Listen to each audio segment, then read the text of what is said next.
The story of the initial coin offering in American law is a play in 4 acts: Kik Interactive, Telegram, LBRY, and Ripple Labs. With 3 of those 4 cases decided, and Ripple Labs exchanging dueling replies to motions for summary judgment on Friday, December 2nd, we now enter the dénouement of a 10-year-long saga. In today's video, we will be looking at the possibility of XRP having an ICO and if it can propel XRP's price.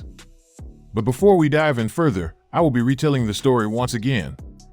Stick with me till the end to find out more. If this sounds like something of much interest to you, be sure to check out this new video starting now. Hello everyone and welcome to our channel, where we talk about the latest updates on XRP and the cryptocurrency world in general. If this is your first time watching one of our videos, we happily send you a special welcome. We invite you to hit on the notification bell so you never miss another video. We are announcing that this channel has a giveaway of 200 XRP.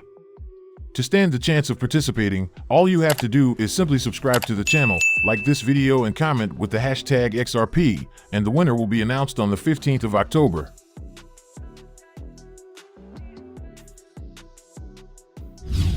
The story begins with long-forgotten projects like Mastercoin and Counterparty was blasted into public consciousness with projects like Ethereum and now slowly dies as American crypto developers shun the mother country for greener pastures abroad.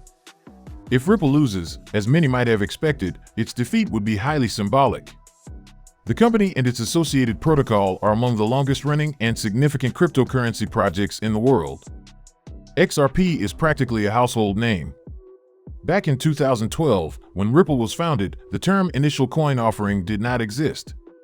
Neither did enforcement actions against the then minuscule crypto industry. In fact, the U.S. Securities and Exchange Commission, SEC, wouldn't announce its first settlement for alleged registration violation until November 2018 with the Airfox and Paragon ICOs. For context, Ripple's network went into production on January 1, 2013, nearly 6 years earlier. Apart from the fact that XRP has sat in the top 10 coins by market cap for nearly a decade, the Ripple project also represented a unique approach to consensus at a time when alternative approaches to blockchain coordination of any kind were only a few years old. Ripple utilizes a novel consensus mechanism where a list of nodes, the so-called UNL or unique node list, conduct round-robin voting until 80% of them agree as to which transactions should be appended to the end of a chain. This is similar to a model more commonly known today as delegated proof of stake, except without the stake. Tendermint or Cosmos takes similar approaches to this voting process, except without the UNL and markedly more decentralization. The advantages of this round-robin approach, it was claimed by Ripple's proponents, are that the network can process many more transactions at far lower cost. The disadvantages, detractors say, are that it requires a higher degree of trust and is not truly decentralized. Thankfully, Ripple's legal troubles are not about the protocol, they're about the tokens. On Genesis, Ripple Labs, or its predecessor OpenCoin entity, minted 100 billion XRP tokens, which were subsequently distributed to the company and early officers and then sold into the wider crypto markets to fund Ripple Labs' operations.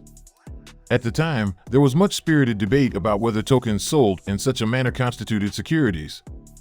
On one side were crypto entrepreneurs who claimed that token sales could serve as a lightly regulated governance mechanism and crowdfunding tool. On the other were many lawyers, more known lawyers included, who thought that the SEC would eventually get wise and crack down on the practice. As we now know, the skeptics were right. Before continuing with this video, I would want to speak about Fairdesk.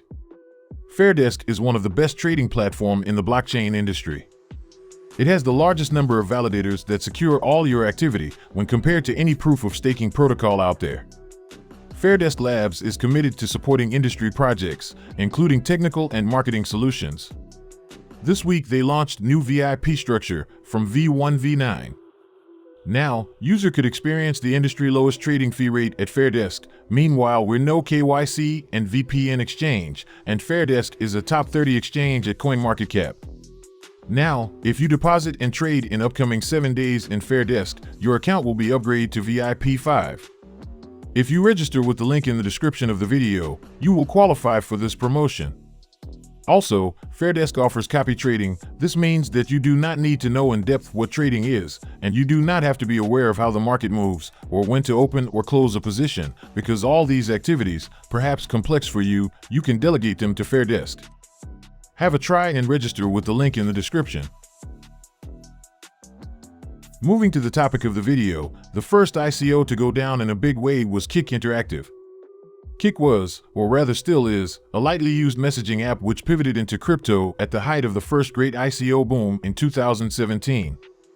Kik sold tokens directly to the public without a registration statement in effect.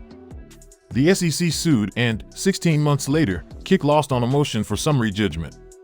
Telegram was the SEC's next scalp.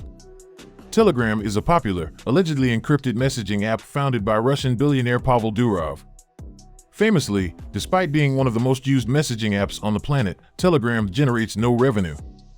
To remedy this, Telegram issued and sold a staggering $1.7 billion worth of cryptocurrency tokens in various private fundraising transactions via private placement over the course of 2018. Telegram differed from Kik Interactive mainly in that Telegram sold tokens first via private placement to high net worth and offshore investors, who would presumably later unload those tokens onto U.S. markets and thus to U.S. retail purchasers. Mere days before the tokens were to be issued, the SEC sued Telegram and obtained an emergency restraining order halting the token conversion. Here, too, the SEC would quickly win on a motion for preliminary injunction. The official Telegram token project died immediately, but has continued on in various and unrelated forms. LBRY, pronounced library, was the next project on the chopping block. LBRY is a reimagining of YouTube with decentralized monetization tools designed to solve the problem of politically motivated censorship at companies like Google and Facebook. The token performed a real function in a real application. The sale of that token, however, was deemed to be an offering of investment contracts.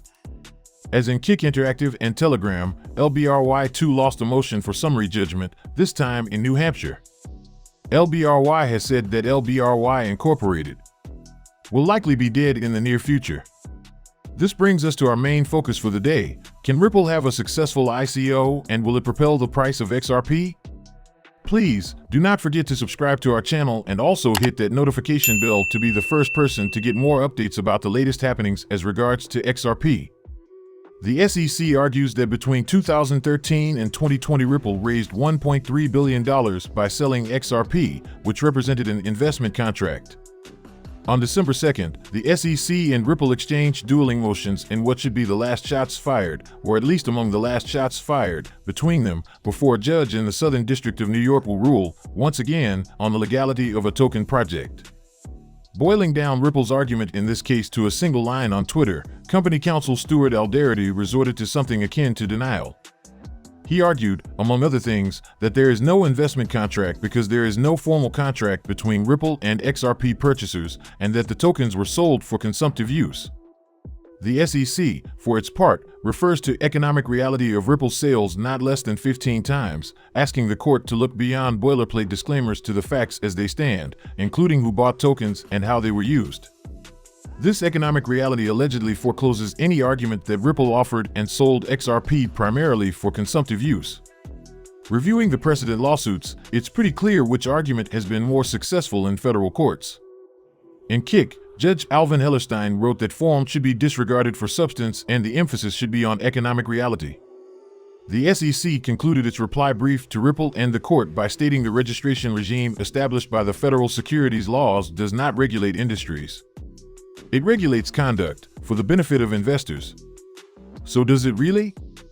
Well, at this point, the crypto industry has more or less resigned itself to the fact that a garden variety ICO likely satisfies all of the limbs of the Howey test, a foundational set of standards to determine what is a security. I expect the outcome of the Ripple litigation will only confirm that.